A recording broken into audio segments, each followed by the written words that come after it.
तो दोस्तों, क्या आप सीटेट फरवरी 2026 के लिए तैयार हैं? आज हम बात करेंगे हिंदी पेडागोजी के एक ऐसे जबरदस्त मास्टर प्लान की जो सच में आपकी पूरी तैयारी को एक नया मोड़ दे देगा। पेडागोजी के सवालों को सेकंडों में कैसे सॉल्व करें? तो दोस्तों, इसका जवाब छिपा है कुछ खास शब्दों को पहचानने में। तो आखिर ये टैग वर्ड मेथड है क्या? देखिए, ये बहुत ही सिंपल सी टेक्निक है। इसमें हम बस उन खास कीवर्ड्स को ढूंढते हैं जो चाइल्ड सेंट्रिक एजुकेशन यानी बाल केंद्रित शिक्षा की सोच को दिखाते हैं, और बस यही शब्द हमें सीधे सही जवाब तक पहुंचा देते हैं।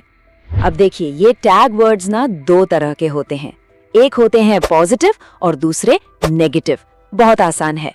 पॉजिटिव वाले शब्द वो हैं जो बच्चे को सेंटर में रखते हैं, एक्टिव लर्निंग की बात करते हैं, और ज्यादातर यही सही जवाब होते हैं। और दूसरी तरफ नेगेटिव वर्ड्स जैसे रटना, डांटना, ये हमेशा गलत ऑप्शन की तरफ इशारा करते हैं।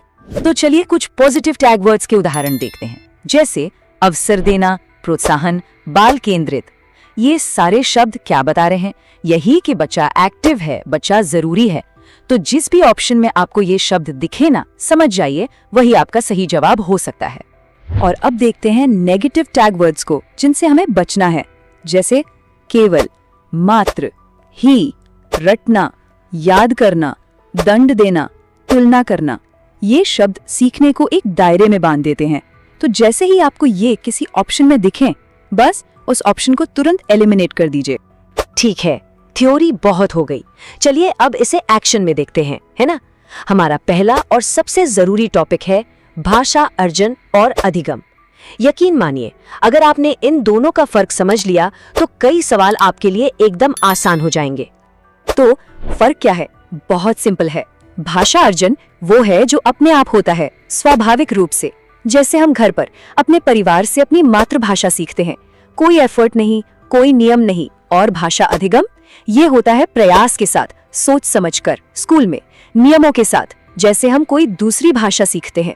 चलिए अब एक PYQ यानी पिछले साल का सवाल देखते हैं। सवाल है, भाषा अर्जन किस प्रकार होता है? जरा ऑप्शंस पर नजर डालिए। अभ्यास से, नियमों से, स्वाभाविक रूप से या परीक्षा से? सोचिए, कौन सा टैग वर्ड अभी अभी हमने सीखा था? जी हाँ, बिल्कुल सही। इसका सही जवाब है सी, स्वाभाविक रूप से। देखा आपने, कितना आसान था। एग्जाम की ट्रिक बस इतनी सी है। अर्जन का मतलब ही है स्वाभाविक। बस इस एक शब्द को पकड़ लीजिए और जवाब आपके सामने है। बहुत बढ़िया। चलिए अब अपने दूसरे टॉपिक पर चलते हैं, बहुभाषिकता यानी मल्टीलिंगुअलिज्म। और दोस्तों, एक बात हमेशा याद रखिएगा, आज के पेडागोजी में बहुभाषिकता कोई प्रॉब्लम नहीं है, बल्कि ये एक बहुत बड़ी ताकत है, एक रिसोर्स है। तो मेन कॉन्सेप्ट क्या है? यही कि क्लास में अगर बच्चे अलग अलग भाषाएं बोलते हैं तो ये कोई रुकावट या बाधा नहीं है। ये तो एक अनमोल पूंजी है, एक खजाना है। इससे बच्चों का संज्ञानात्मक विकास, मतलब उनकी सोचने समझने की शक्ति और भी तेज होती है। तो इसी पर एक और सवाल देखते हैं। सवाल है, बहुभाषिकता का प्रमुख लाभ क्या है? ऑप्शंस को ध्यान से देखिए। भ्रम की स्थिति, स्मरण शक्ति में कमी, संज्ञानात्मक विकास, भाषा विकार। क्या आप नेगेटिव ऑप्शंस को हटाकर सही जवाब ढूंढ सकते हैं?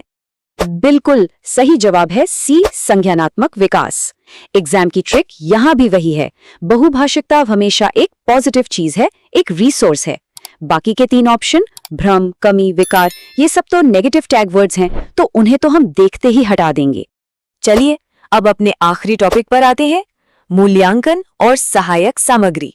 और गेस व्हाट, यहाँ भी वही चाइल्ड सेंट्रिक वाला गोल्डन रूल काम करता है।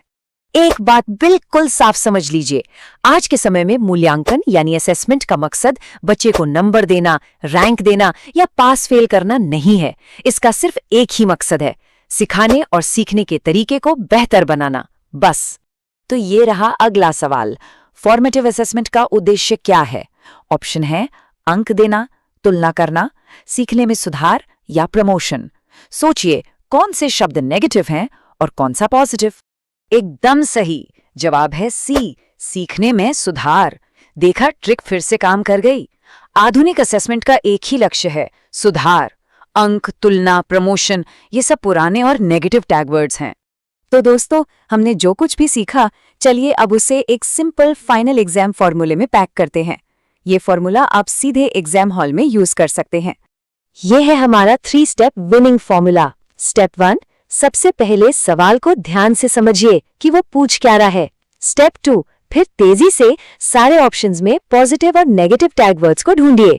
और स्टेप 3, बस उस ऑप्शन को चुन लीजिए जो सबसे ज्यादा बच्चे के भले की बात करता हो, जो उसे मौके देता हो।